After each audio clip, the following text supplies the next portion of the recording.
Yeah, and the first time I competed, I got second place, I think, in the three-style. You know, we vibed together in the studio really well, and like it got posted on their account. The Chainsmokers like reposted it. Like what? It was like a crazy, like we had no idea or expectation. The best advice I ever got in terms of helping myself as a producer was actually from my next door neighbor, who's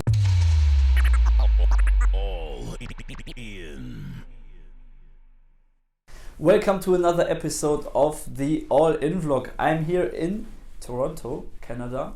I think this is the third vlog I'm recording here. So thank you that you are part of the vlog now. Yeah. In the beginning, we start with an introduction. Maybe you can find some words for you and what you're doing. Maybe sure. DJ or producer name and when you started and stuff, if it's easy for you. Yeah. So I've been DJing for about 12 years now, maybe more. My DJ name is Conor Cutz. Okay. I started as a turntablist and battle DJ. Oh, okay. Yeah, so I grew up in that world, did all the competitions, which we can talk about, and I'm currently in a group with my partner, and the group is called Flight School. This producer group? It's a producer group. It's okay. like a DJ group, kind of similar to, I mean, what you would think of like the Chainsmokers or Major Lazer. Like, yeah. So we're a duo. We have a few records on the radio up here in Canada. Nice. And yeah, we started that about. Cheers. Yes, we started that about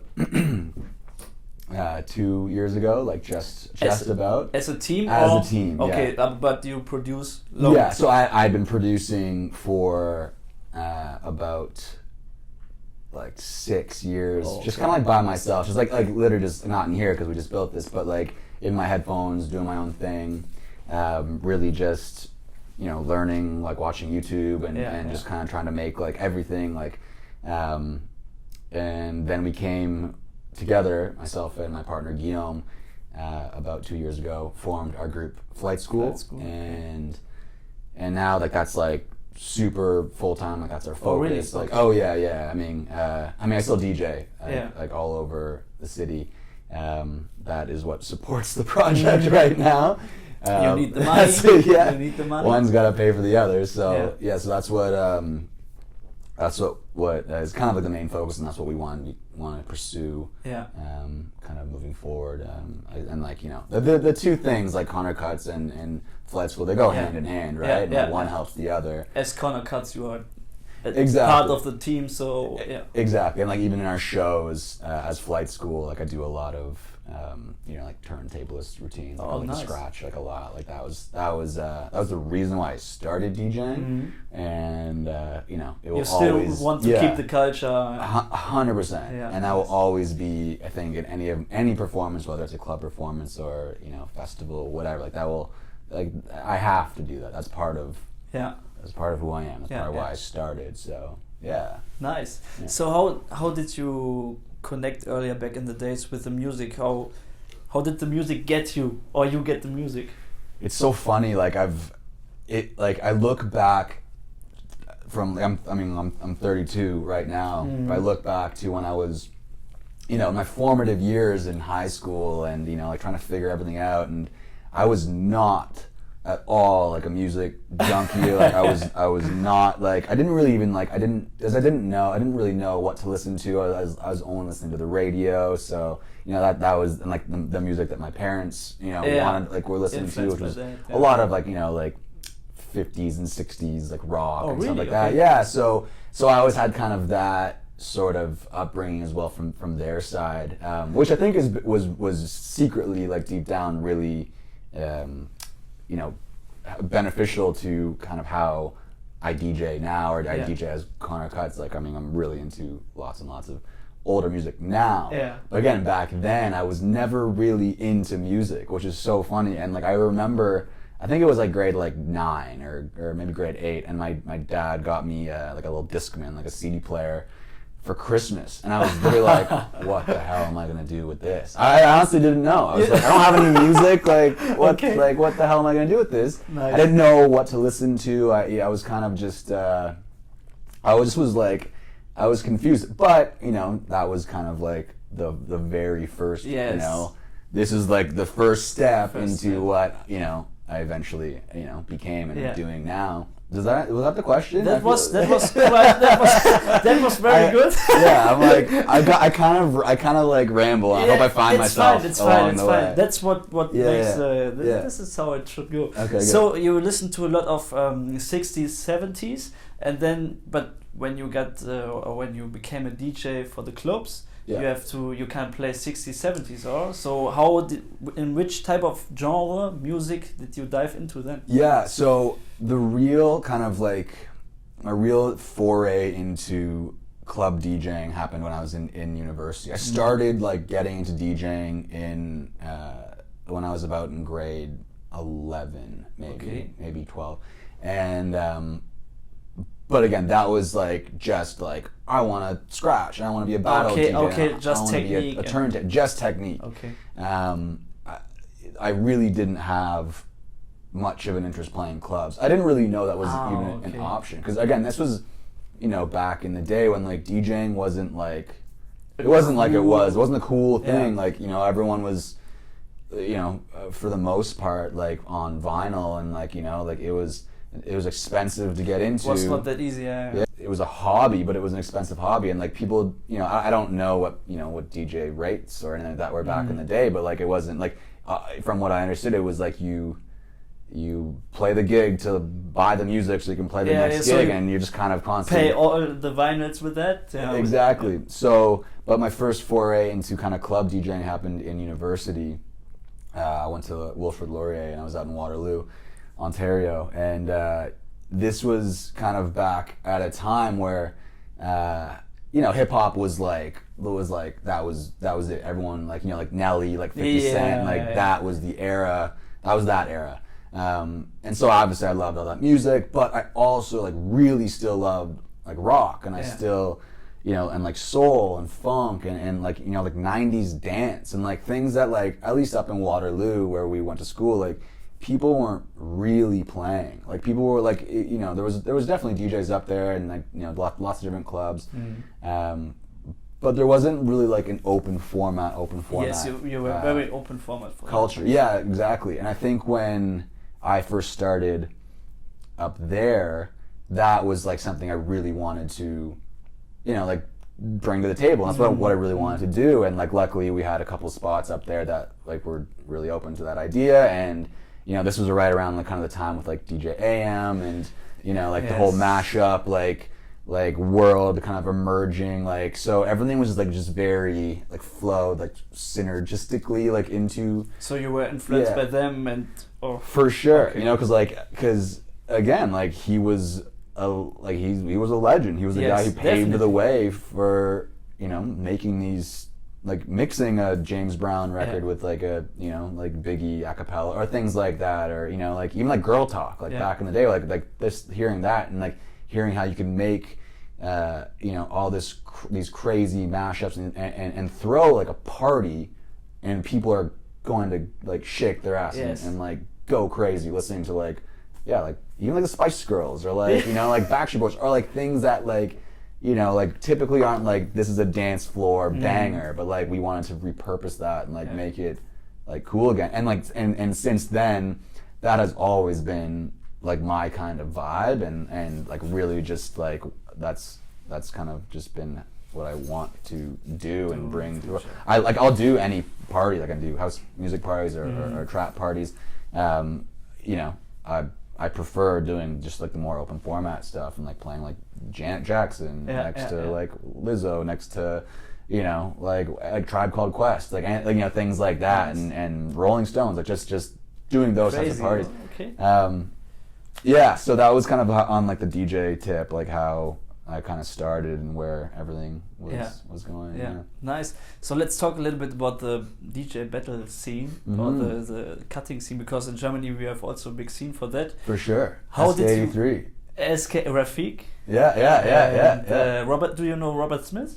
DJ Robert Smith no, from Berlin? No, I don't. Okay, you should check I'll check him out though. Yeah, definitely. Yeah. So how did you get in this scene? Because I think it's like a small niche. Yeah, it was. Yeah, absolutely. I was when I first started. Like, I mean, I was just such a nerdy, like, turntablist, like, junkie kid. You know, like. You were passionate about that. Totally. You wanted to do it every time, okay? And my parents did not understand. What does he do there? As I'm sure. Those for sounds? Totally. It's the age-old DJ story, like, growing up, scratching your parents' record, like, nobody, like, their parents are like, what the fuck are you doing? You're ruining our records. And of course, and again, back then, like, you know, I had all my dad's record collection, and, like, I was just ruining all his records, and you know, like, and, like, you know, all the cue burn that you get from scratching, like, the same whatever, like, over and over again. So so when I first started, I was, like, really into you know, the DMCs, and really? I never actually competed in the DMCs. But I was, like, really close to the culture. I went out to all the battles. Like, I watched everything. Like, you know, I studied. Like I think the reason why I got into DJing in the first place was I watched Craze's 1999 DMC. I think it was 1999 DMC video or battle when he won. I'm pretty sure he won that year. And which is funny, I just watched that the other day as a throwback. But that, like, I remember being in, like, my basement at night, and this is before I owned turntables. This is before, like, I knew anything about the culture or what the turntables did, and being like, this is so otherworldly, and, like, how did he do this? Yeah, this isn't like, you know, like the piano where I can understand the piano, or like guitar. Like, this is something, like, so different, like, and it's so cool, and, like, what is he doing? And I really wanted to learn about that. And so, you know, fast forward, I got my first set of turntables at Christmas that year, and, like, just, like, went in, and I was like doing, like, you know, like 5-6 hour days, like, every day, you know, like, after school, like, in my parents' basement. And I remember I had these huge speakers. Oh shit, yes. Like, this high. And your parents get crazy. And my parents were, like, livid. They were not happy with it. And yeah, kind of from then, I really, again, studied the craft. I went out. I was like really involved in a lot of like DJ community boards. That's actually how I met a good friend of mine, DJ Vect. He's from Waterloo, actually, but he's, like, I think, like, 3 times world champion. Oh shit! Like, team champ. I don't know. Like, he has, like, this guy has, you know, more awards than anything else. It's crazy.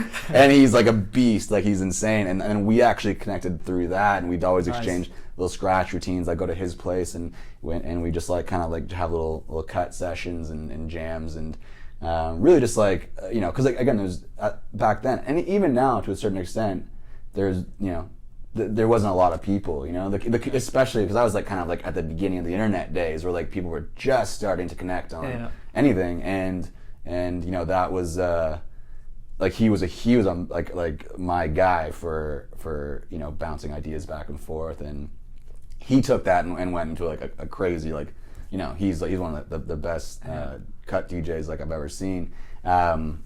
But in terms of my actual specific, like, battles that I did, like, I was really involved in the Redbull3Style for about 3 or 4 years. I think I competed 3 times. Oh, really? Yeah. Okay. Yeah, and the first time I competed, I got 2nd place, I think, in the 3-style. I mean, I'm sure, like, you're familiar with the Redbull3Style. Yes, right? yes. Yeah, that was also, you know, this was this is when I was in university, and this was, you know, the time where it was like, okay, it's about you know, showcasing your kind of, like, open format abilities. Yes, you can do that there. This is good because you have to play different genres. Exactly. Yeah. Plus your, like, technicality as well. You can exactly. So kind of put everything together. And yeah. Whereas the DMCs was like technical.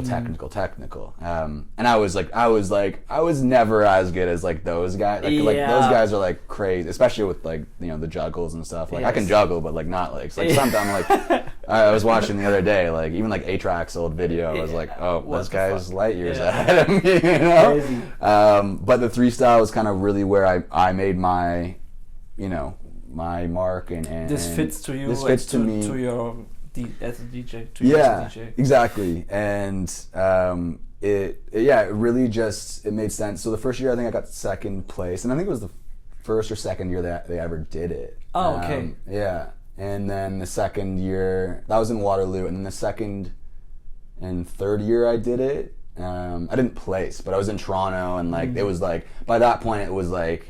Like the level of like competitors and the level of what it becomes like so every year it becomes exponentially bigger and like more intense, and the competition is like really like it just like steps up like crazy every year. So like even being able to just even compete with these guys was like such an honor. I was like I got selected to do this. Like this is crazy. When a couple years ago I was in my parents' basement, like making them go crazy. It's also I think a good network thing because all the the good DJs come. Mm-hmm. Exactly, and especially on that, like even though yes, there's like a lot of DJs. There's only not a small amount, but like.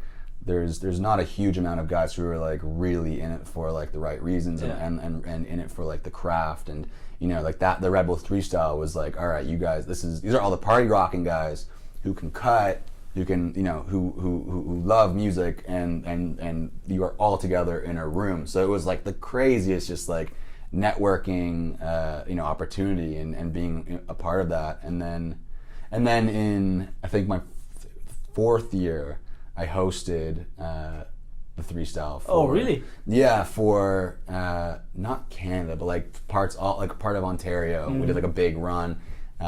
This is when they were still trying to figure out the format. Okay. Because like back then they were doing like every single city. They were doing like all across Canada, like cities. And it was like so I did like 8 or 9 stops all within Ontario. Like, which is one province in Canada. That's too big organization stuff. Let alone having to go all the way to Vancouver and out to Halifax. Like now I think it's like there's only like 4 people or 5 people who are. I don't really know how many people do it for Canada now.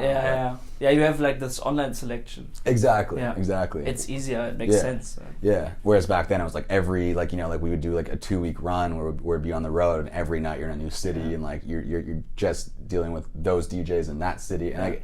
It was amazing. Like you traveled a lot. I think that's maybe good. Yeah, you travel a ton, and it was a really cool opportunity. And and since then, I still cut, but like just more like in my bedroom here, and then in my shows, like I'd like to showcase that, and even like nothing like so crazy, but just like like really. Really so people know like that. To show a little bit the difference between you and other DJs. Yeah. Like it's just like, and because like for me too, it's like okay, like I like doing it, it's and fun. It's fun for me, definitely. and like or else I might get bored if I'm just like song mix whatever. Like that's fun, but I definitely want to highlight some other stuff that I'm into, and it sounds good with what I'm doing as well. Nice. So let's make a cut here, and let's go to your project Flight School, because I think this is right now a big part of your life and of your DJ and producer life. So maybe you can explain. So you started this 2 years ago, I think, when I remembered it. Yeah. Right. Yeah. Can you explain which genre, which type of music you do, what your part is, and your partner what he's doing? Just explain a little bit. For sure. Yeah. So the project is called Flight School, and we started we came together about 2 years ago, and it was funny because myself and my partner, his name's Guillaume, we were always like, like kind of each other's like main competition, like in Toronto in terms of in terms of like corporate events that we were doing, and so we always were like. People would get confused. Who is like so like if there's almost this like sort of like unspoken rivalry, before we started flight school, which was kind of funny. And then essentially what happened was he was out in LA about 2 years ago, and he had been asked to do a remix for this group called Life of Dylan. They're like an LA based kind of like indie rock, like kind of dance sort of group. And he was like, yeah, like let's I'm down to do that. Yeah. And then he kind of came back, and like we were just out for lunch, just kind of catching up. And he's like, so I told these these people I'm gonna do a remix for them. And he's like, I have no idea. Like I don't know what I'm doing. I don't know why I said yes to that. Okay. So he wasn't really. No. He's like a super great DJ, and like and I think he just was like, they were like out late one night and like just had some drinks and was like, yeah, I'll do a remix for you. And then they sent him all the stems to like their like newest record at the time. And I think he like saw the email and was like, oh shit. I agreed to do this. Okay. And so we sat together and I was like, he was like, anyway, so like I'm kind of on the hook for this, and like I don't know how to like go back and say I can't do it. And I was like, I produce, like I've been making music for like quite a few years now, and like I mean, why don't we just like kind of do something together and like we'll release a record together. And we're like, cool. So we tried it out, and then That's a funny story. Yeah. And anyway, it went really well. Like we vibed together in the studio really well.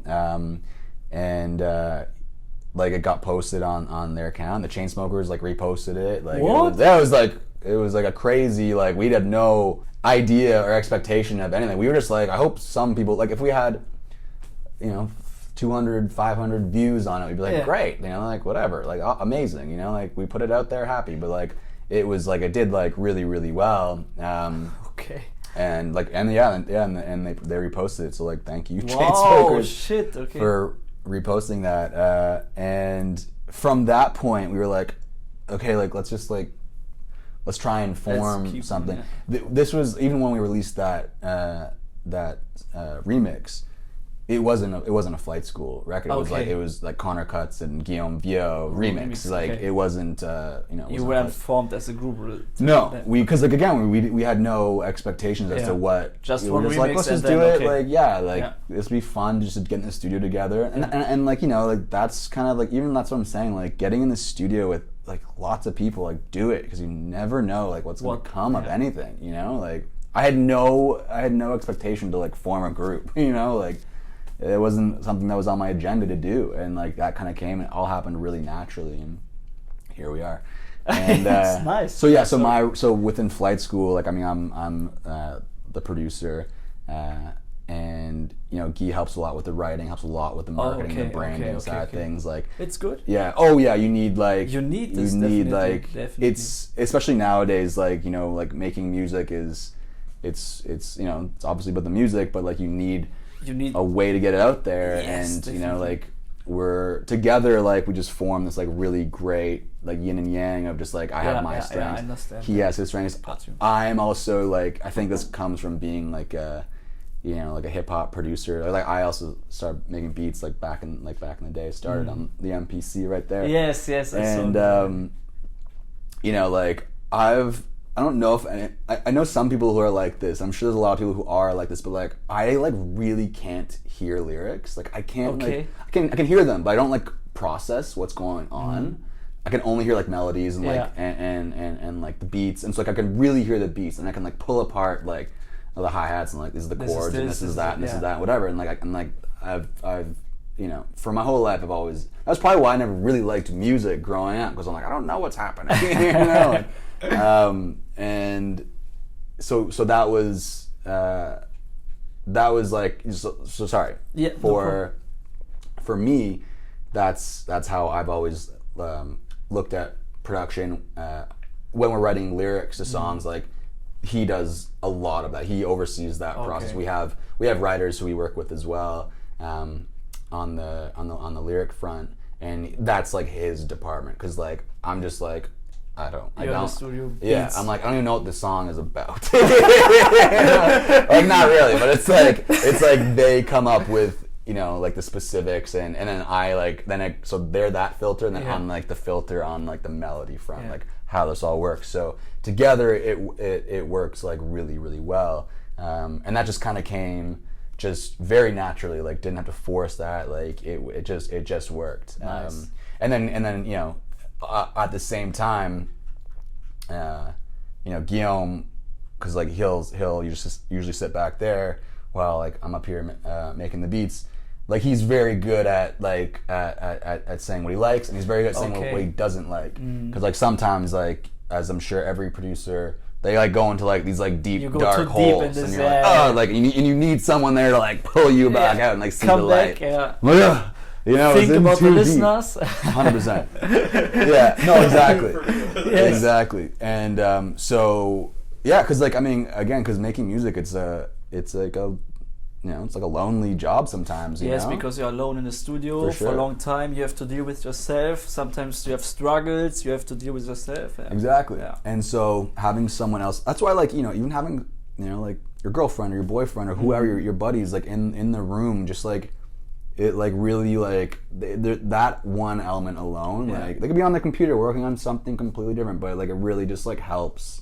I think the psyche of like the whole project comes about as well. At least I'm a believer in that, and that's what, you know, that's, you know, one of his roles for flight school, and that's how it's all kind of been worked out. Yeah. What are your plans for the future? So you want to pull out more music, and then? Yeah, we actually have a record coming out tomorrow, which I'm sure when this airs, so this will be online when this interview comes up, but we will put all the links in the description so people can check it out. And appreciate that. Yeah, so our next goal is moving into 2020.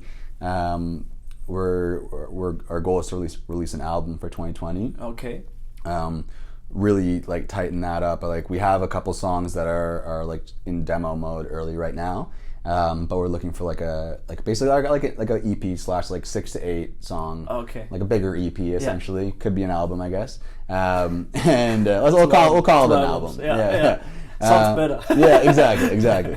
And then like really just kind of like get the word out on who we are and what we're doing, and just kind of like build the network, build the brand, and you know, like obviously, like we want to soon we want to start doing like shows and appearances, and we really want, like we've definitely had like offers to do stuff right now, but like we really want our flight school performances to be like really dialed and like really different and outstanding. Yeah, because like we both come from the DJ world where we're like, okay, we can do a DJ set and like that's fine, like that's great, and we've done those before as flight school, but like, you know, we want there to be, you know, some sort of other element, and you know, even Guillaume, he's taking vocal lessons right now, so I think hopefully on the album, like we'll be able to have a song with him singing vocals.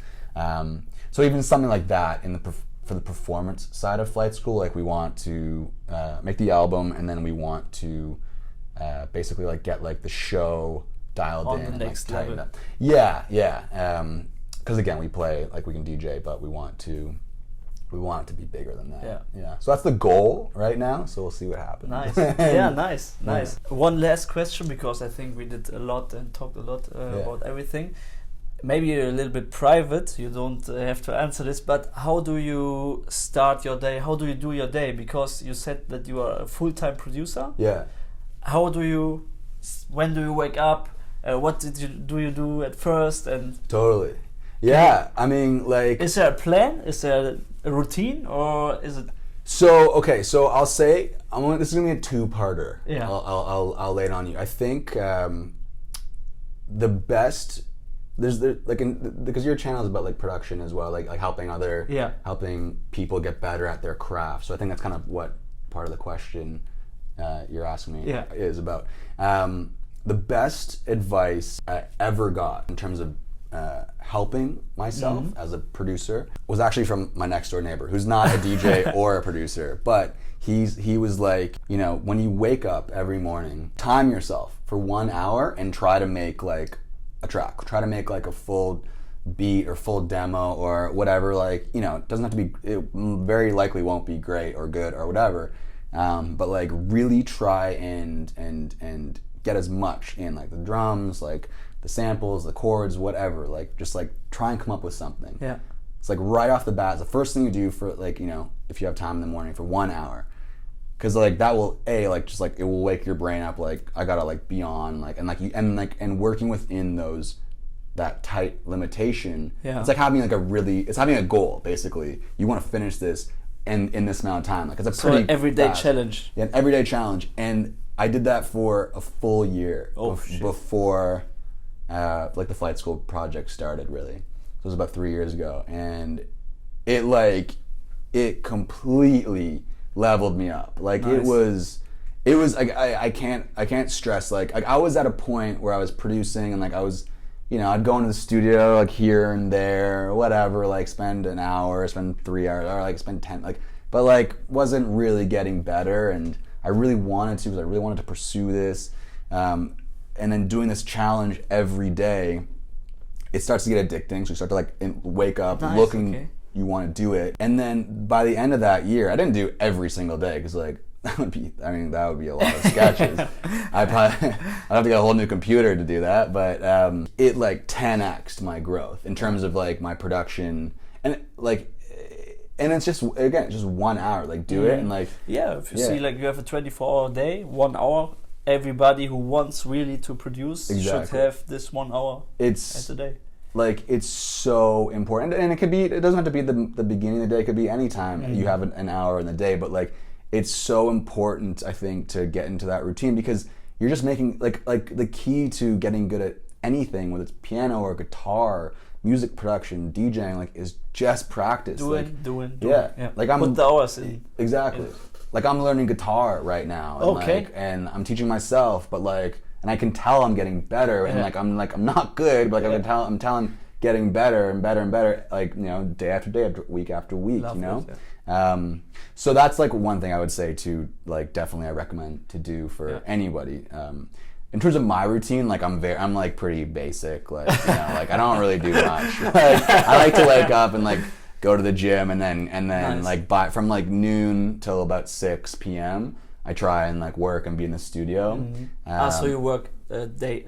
Yeah, I'm definitely. I prefer working in the day. Okay. A lot of people prefer working at night. Yeah. I just like the day. Like I have, you know, like goes to bed early. I like my early nights.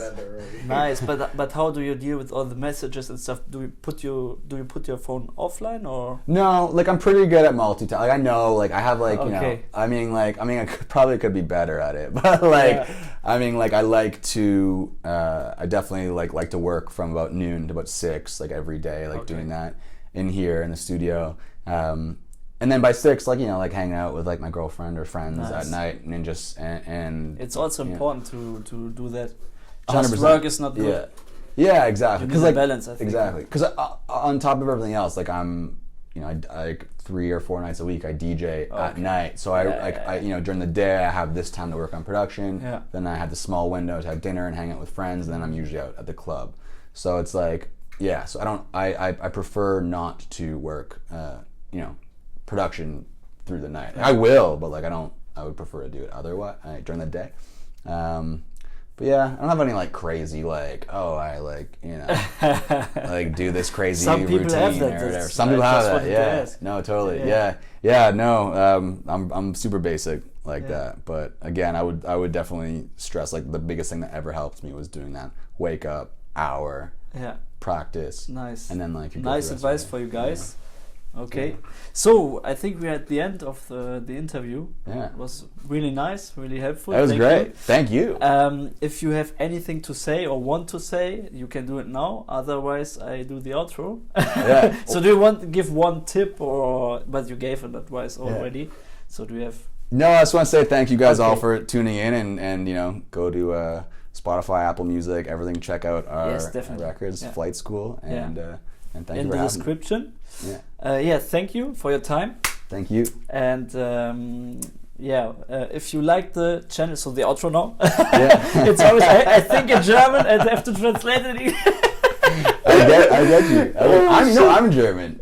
You know, I'm German. Like I'm way back. German. Okay, but the outro I will do it in English. Yeah. Okay. Because we did everything.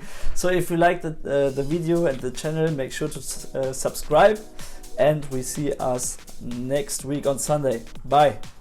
Thank you.